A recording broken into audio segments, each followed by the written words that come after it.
इस वीडियो में हम देखेंगे कि हमें अपने आधार कार्ड में एड्रेस को ऑनलाइन कैसे चेंज करना है, कैसे अपडेट करना है। एड्रेस को चेंज करने का इस वीडियो में हम लेटेस्ट प्रोसेस देखने वाले हैं, जिसमें कि आपको केवल 50 रुपीज़ का ऑनलाइन फीस पेमेंट करना होगा और आप अपने आधार कार्ड में अपना जो नया एड्रेस है वो जोड़ पाओगे, अपडेट कर पाओगे। तो सबसे पहले तो आप सभी को myaadhar.uidi.gov.in जो अपडेट पोर्टल है, इसका जो लिंक है मैंने वीडियो के डिस्क्रिप्शन में दे रखा है। आप डायरेक्टली इस पोर्टल पर आ सकते हो। अब यहाँ पर नीचे की तरफ आप देखोगे तो कई सारी सर्विसेज दिखाई गई हैं जिनको हम इस पोर्टल के जरिए एक्सेस कर सकते हैं। तो जैसे कि हमें आधार कार्ड में अभी एड्रेस को अपडेट करना है, तो यहाँ पर ये जो फीचर है हम ऑनलाइन एक्सेस कर सकते हैं, जिसके लिए हमें सबसे पहले तो यहाँ पर लॉगिन का जो ऑप्शन दिया गया है, इस ऑप्शन पे क्लिक करके हमें लॉगिन करना होगा, जिसमें कि हम अपना जो आधार नंबर है वो फिल करेंगे। यहाँ पर जो कैप्चा कोड दिखाया गया है ये जैसा है कैपिटल स्मॉल सेम वैसे ही यहाँ पर आपको एंटर करना है और सेंड OTP के ऑप्शन पे हमें क्लिक करना है। अब जैसे हमने क्लिक किया है तो आपका जो भी मोबाइल नंबर रजिस्टर्ड होगा आपके आधार से, उस पर एक OTP जाएगा, जो कि यहाँ पर हमें OTP रिसीव हो चुका है। फिल करेंगे और लॉगिन के ऑप्शन पे क्लिक करेंगे। तो इस तरीके से हमने पोर्टल पे लॉगिन कर लिया है। अब यहाँ पर इस पोर्टल पर जितनी भी सर्विसेज दी गई हैं उनको हम एक्सेस कर सकते हैं। अब जैसे कि हमें अभी आधार कार्ड में एड्रेस को अपडेट करना है, तो सबसे पहले तो यहाँ पर प्रोफाइल का जो आइकन दिखता है, जहाँ पर आपकी छोटी सी फोटो दिखाई गई है, इस पर आपको क्लिक करना है और आपको यहाँ पर अपना जो आधार कार्ड है उसका जो इन्फॉर्मेशन है देखने को मिल जाएगा। सेम इसी तरीके का फिजिकल आपका आधार कार्ड होता है। अगर आप फ्लिप के ऑप्शन पे क्लिक करोगे तो बैक साइड का जो आधार कार्ड है, आपका जो एड्रेस है वो भी यहाँ पर दिखाई दे जाता है। तो इस तरीके से सबसे पहले तो आप सभी को डिटेल्स को वेरीफाई करना है। अब यहाँ पर आपको जो भी इंफॉर्मेशन चेंज करना है, इसके लिए यहाँ पर ऑप्शन दिया गया है एड्रेस अपडेट का। अब जैसे हमने क्लिक किया है तो अगेन हमारे सामने दो ऑप्शन आए हैं, एक है अपडेट आधार ऑनलाइन, दूसरा है हेड ऑफ फैमिली यानी कि HOF का। अब ये जो HOF वाला ऑप्शन है ये आपके लिए शायद नया हो। ये होता है जिनके पास में डॉक्यूमेंट नहीं है, फैमिली का जो हेड है, अगर आप अपने पेरेंट के बिहाफ पर अपने आधार कार्ड में एड्रेस को अपडेट करना चाहते हो तो उस केस में आप सेकेंड ऑप्शन यूज़ करोगे। लेकिन इस वीडियो में हम देखने वाले हैं कि आधार कार्ड में अगर हमें एड्रेस को चेंज करना है, उसके जो दस्तावेज हैं वो हमारे पास मौजूद हैं। तो इसके लिए अपडेट आधार ऑनलाइन, ये जो पहला ऑप्शन दिया गया, इसी पे हमें क्लिक करना है। यहाँ पर ये जो सर्विस है कैसे काम करती है उसका एक प्रोसेस फ्लो आपको दिखाया जाता है। तो हमें यहाँ पर प्रोसीड टू अपडेट आधार के ऑप्शन पे क्लिक कर देना है। अब यहाँ पर हमारे सामने सिलेक्शन का पेज आ चुका है, जहाँ पर आप अपने आधार कार्ड में जो भी इंफॉर्मेशन चेंज करना चाहते हो उसका आप सिलेक्शन करोगे। अब यहाँ पर आप देखोगे कि अगर आपको नेम में चेंज करना है, डेट ऑफ बर्थ चेंज करना है या फिर जेंडर चेंज करना है, तो उसमें गवर्नमेंट ने एक लिमिटेशन लगा रखी है। यहाँ पर आप देखोगे कि नेम को केवल 2 बार आप चेंज कर सकते हो, या फिर डेट ऑफ बर्थ को अगर आपको अपडेट करना है तो केवल 1 बार ही आप अपनी डेट ऑफ बर्थ को चेंज कर सकते हो। जेंडर मेल फीमेल अगर आपको चेंज करना है, इनकेस मिस्टेक से ऐड हो गया तो अपडेट 1 आपको मिलता है, जिसके जरिए आप इंफॉर्मेशन आप चेंज कर सकते हो। अब यहाँ पर ये जो जितनी भी सर्विसेज 3 ऊपर दिखाई गई हैं जो कि हाईलाइट नहीं हो रही हैं, ये जो सर्विसेज हैं आज की डेट में गवर्नमेंट ने ऑनलाइन एक्सेस बंद कर दिया है। इनके लिए आपको आधार सेंटर विजिट करना पड़ता है। लेकिन यहाँ पर आप देखोगे कि एड्रेस में अगर आपको चेंजेस करना है तो इसकी कोई भी लिमिट नहीं है। एड्रेस में आप अनलिमिटेड टाइम करेक्शन कर सकते हो, यानी कि अगर आपको अपने पिता का नाम सुधारना है या फिर आपको पति का नाम, कोई भी महिला अगर अपडेट कर रही है तो उसको अगर ऐड करना है तो उसकी कोई भी लिमिटेशन नहीं है। कभी भी अगर आपका ट्रांसफर होता है नई जगह पर तो उसमें आप सुधार कर सकते हो। तो यहाँ पर मैं एड्रेस का जो ऑप्शन दिया गया इसी पे क्लिक करेंगे और प्रोसीड टू अपडेट आधार इस ऑप्शन पे क्लिक करेंगे। अब यहाँ पर आप सभी का जो करेंट एड्रेस है जो कि आपके आधार पे मौजूद है वो इंग्लिश लैंग्वेज में, इसी के साथ में हिंदी लैंग्वेज यानी कि आपकी जो रीजनल लैंग्वेज है उसमें आपको यहाँ पर देखने को मिल जाएगा। अब यहाँ पर आप नीचे की तरफ देखोगे तो एक छोटा सा फॉर्म दिया गया है, जिसमें कि आप नया जो भी एड्रेस आप रखना चाहते हो वो एड्रेस यहाँ पर आपको एंटर करना है। ध्यान रखना है यहाँ पर केयर ऑफ का जो सेक्शन है इसके अंदर आपको अपने पिता का नाम या फिर अगर कोई भी महिला है तो पति का नाम यहाँ पर फिल करना है।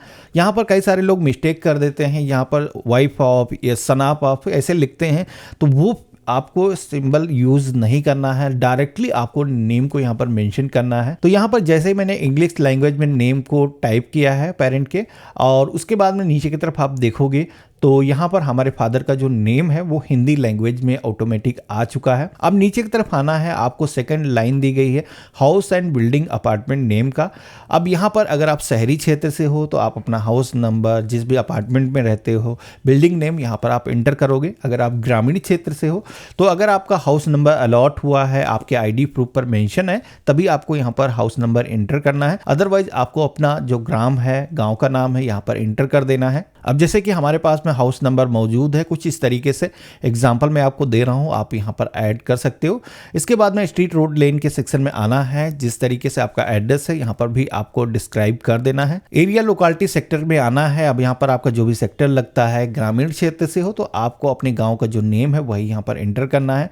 लैंडमार्क के सेक्शन में आना है। अब यहाँ पर अगर आपके घर के आसपास में कोई भी पहचान चिन्ह है जो कि आप बताना चाहो, ये जो इंफॉर्मेशन है मैं आपको सजेस्ट करूंगा जब आपके आईडी प्रूफ पर मौजूद हो तभी आपको इंटर करना है, क्योंकि अगर आपको कहीं पर भी दस्तावेज लगाना है, कुछ डिफरेंट इंफॉर्मेशन अगर आप इंटर करोगे तो उसकी वजह से आपको फ्यूचर में भी प्रॉब्लम आ सकती है और यहाँ पर भी आपकी जो एप्लीकेशन है वो रिजेक्ट होने के चांसेस रहते हैं। तो यहाँ पर अगर आपके आईडी प्रूफ पर कोई लैंडमार्क दिया गया है तभी आपको फिल करना है। इसके बाद में आप सभी को पिन कोड के सेक्शन में आना है। आपके एरिया का जो भी पिन कोड है यहाँ पर आप इंटर करोगे। जैसे आप पिन कोड इंटर करोगे तो आपकी जो भी स्टेट है, जो भी आपका डिस्ट्रिक्ट है, वो आप देखोगे कि ऑटोमेटिक उसकी जो इंफॉर्मेशन है वो आ चुकी है। अब विलेज टाउन सिटी के सेक्शन में आना है। यहाँ पर आप सभी को अपने ग्राम सभा का जो नेम है यहाँ पर आपको दिखाई दे जाएगा, जिसको आपको चूज कर लेना है। अब जैसे हमने ग्राम सभा का नाम चूज किया है तो अब हमारे सामने दो ऑप्शन आते हैं जो कि हैं यहाँ पर डॉक्यूमेंट अपलोड का। अब ऊपर की तरफ जो भी हमने एड्रेस अपडेट किया है, जो भी इंटर किया है, वो एड्रेस हमारे किस डॉक्यूमेंट पे मौजूद हैं वो हमें यहाँ पर डॉक्यूमेंट अपलोड करना है। अब यहाँ पर अपलोड करने के लिए अभी क्या है, रिसेंटली गवर्नमेंट ने डिजी लॉकर की जो फैसिलिटी है वो भी ऐड कर दी है, जिसमें कि डिजी लॉकर एप्लीकेशन के थ्रू आप डॉक्यूमेंट अपने सिंक कर सकते हो। बाकी पुराना जो मेथड है जिसमें कि आप मैनुअली अपने जो डॉक्यूमेंट हैं अगर आप स्कैन करके अपलोड करना चाहते हो तो वो भी आसान तरीका है। यहाँ पर मैनुअल अपलोड के ऑप्शन पे क्लिक करोगे, आप सभी के सामने कई सारे डॉक्यूमेंट की लिस्ट आ जाती है, जिसमें कि कोई भी यूटिलिटी बिल हो गया, बैंक अकाउंट की पासबुक या फिर क्रेडिट कार्ड का लास्ट 3 मंथ का स्टेटमेंट, गैस बिजली कनेक्शन का जो बिल है, या फिर आपके पास में पासपोर्ट है, मैरिज सर्टिफिकेट, किसान पासबुक, प्रॉपर्टी टैक्स रिसिप्ट या फिर ration card, ST SC OBC certificate दे सकते हो। इसके अलावा कई सारे अन्य डॉक्यूमेंट भी दिखाए गए हैं। आपके पास में जो भी इनमें से डॉक्यूमेंट मौजूद है आप सेलेक्ट कर सकते हो। अब जैसे हमने सिलेक्शन किया है तो हमारे सामने एक पॉपअप आया है जहां पर आपको बताया जाएगा जो भी आप डॉक्यूमेंट सेलेक्ट करोगे। जैसे कि मैंने नरेगा कार्ड सेलेक्ट किया है, जॉब कार्ड सेलेक्ट किया है, तो यहाँ पर बताया जा रहा है कि ध्यान रखना है कि जो भी डॉक्यूमेंट आप अपलोड कर रहे हो उस पर आप सभी की जो फोटोग्राफ है वो मौजूद होनी चाहिए। इसी के साथ में जो एड्रेस आपने मेंशन किया, जो कि मैंने ऑलरेडी आपको बता रखा है कि वो एड्रेस उस डॉक्यूमेंट पर मौजूद होना चाहिए। साथ ही में ये भी आपको ध्यान रखना है कि आप जो भी डॉक्यूमेंट यहाँ पर अपलोड कर रहे हो वो अच्छी क्वालिटी में आपको स्कैन करना है। तो यहाँ पर इस तरीके से हमने ओके के ऑप्शन पे क्लिक किया है और व्यू एंड अपलोड के ऑप्शन पे हम क्लिक करेंगे। यहाँ पर आपको ध्यान रखना है जो भी आप डॉक्यूमेंट अपलोड कर रहे हो मैक्सिमम 2 MB उसका साइज होना चाहिए। इस तरीके से हमने चूज किया है और यहाँ पर आप देखोगे कि हमारा जो डॉक्यूमेंट है वो सक्सेसफुली अपलोड हो चुका है। इसके बाद में हमें अब नेक्स्ट के ऑप्शन पे क्लिक करना है। तो यहाँ पर आप देखोगे कि आपका जो एड्रेस है वो आपकी रीजनल लैंग्वेज में भी कन्वर्ट होकर के आ चुका है। अब पेज में आपको नीचे की तरफ आना है। यहाँ पर जो भी आप इंफॉर्मेशन दे रहे हो वो बिल्कुल ही सही है, इस ऑप्शन पे टिक करना है। अगेन यहाँ पर जो कंफर्मेशन का ऑप्शन है यहाँ पर इस ऑप्शन पे क्लिक कर देना है और इसके बाद में हमें नेक्स्ट के टैब पे क्लिक कर देना है। तो अब हमारे सामने एक पेमेंट पेज आ चुका है जहां पर एड्रेस में ऑनलाइन अगर आप करेक्शन कर रहे हो तो आपको 50 रुपीज का फीस का पेमेंट करना होगा, जो कि ऑनलाइन ही आपको यहाँ पर पेमेंट करना होगा। अब यहाँ पर पेमेंट कंफर्मेशन के लिए आई हेयर बाय कंफर्म के ऑप्शन पे क्लिक करना है। इसके बाद में आपको 2 पेमेंट गेटवे दिखाए गए हैं, रेजर पे, पेयू। इनमें से एक कोई भी पेमेंट गेटवे आपको चूज करना है और यहाँ पर पेमेंट करने के लिए आपको मेक पेमेंट के ऑप्शन पे क्लिक करना है। तो ये जो पेज है ऑटोमेटिक रिडायरेक्ट होता है और आप सभी के सामने अब आप देखोगे कि पेमेंट करने के कई सारे ऑप्शन आ चुके हैं, जहां पर आप credit card, debit card, UPI या फिर नेट बैंकिंग के माध्यम से जो फीस है 50 रुपीज की, इसका पेमेंट पेमेंट कर सकते हो। अब यहाँ पर जैसे कि हम यूपीआई के जरिए पेमेंट करना चाहते हैं, अगर आपके पास दूसरा कोई भी फ़ोन है तो ये QR कोड जो दिखाया गया है इसको आप स्कैन करके पेमेंट कर सकते हो, या फिर यूपीआई का ऑप्शन दिया गया है, आप अपनी जो यूपीआई आईडी है उसको भी फिल कर सकते हो। अब जैसे हमने QR कोड को स्कैन किया है दूसरे फ़ोन से और यहाँ पर हमने ऑथेंटिकेशन कर दिया है पेमेंट का, तो ये जो 50 रुपीज़ की फ़ीस है, यहाँ पर आप देखोगे कि पेज ऑटोमेटिक रिडायरेक्ट हुआ है और हमारे सामने हमारी जो ट्रांजैक्शन आईडी है वो जनरेट होकर के आ चुकी है।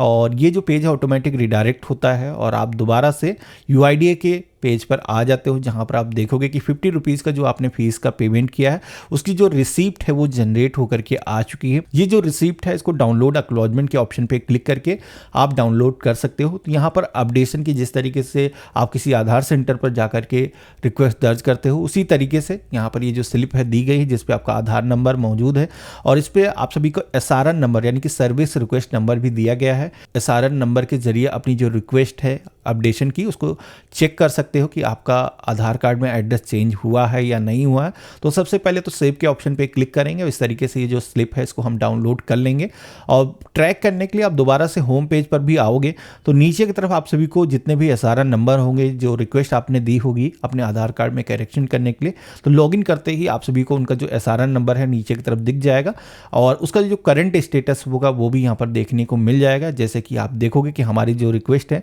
वो वेरिफिकेशन स्टेज में है, जिसमें कि गवर्नमेंट की तरफ से जो भी हमने दस्तावेज दिए हैं उनको वेरीफाई किया जाएगा। जो भी हमने एड्रेस इंटर किया है सारी चीज़ें अगर सही पाई जाती हैं तो उसके बाद में आपका जो एड्रेस है वो अपडेट हो जाएगा और आपकी जो रिक्वेस्ट है वो कंप्लीट के सेक्शन में आ जाएगी। उसके बाद में इसी पोर्टल से आप अपने आधार कार्ड की एक कॉपी को डाउनलोड कर सकते हो। बाकी अगर आपको फिजिकल आधार कार्ड चाहिए PVC का जो घर के पते पर आता है 50 रुपीज़ का फीस का पेमेंट करके, तो अपडेट होने के बाद में वो भी आप रिक्वेस्ट दर्ज कर सकते हो। उसका जो वीडियो है मैंने पहले ही रिकॉर्ड कर रखा है, वीडियो के डिस्क्रिप्शन में आप हमारे अन्य वीडियो को चेक कर सकते हो। तो आशा करता हूं आज का जो वीडियो है आप सभी को काफी पसंद आया होगा। वीडियो पसंद आया तो इसे लाइक जरूर करना। चैनल पे अगर आप नए हो तो चैनल को सब्सक्राइब करके जरूर रखना और आधार कार्ड से रिलेटेड मैंने कई सारे अन्य टॉपिक पर भी वीडियोस बना रखे हैं। अगर आपको कोई अन्य इंफॉर्मेशन चाहिए तो आप हमारे वीडियो का डिस्क्रिप्शन चेकआउट कर सकते हो और हम मिलते हैं अपने एक नए वीडियो में। तब तक के लिए गुड बाय, जय हिंद।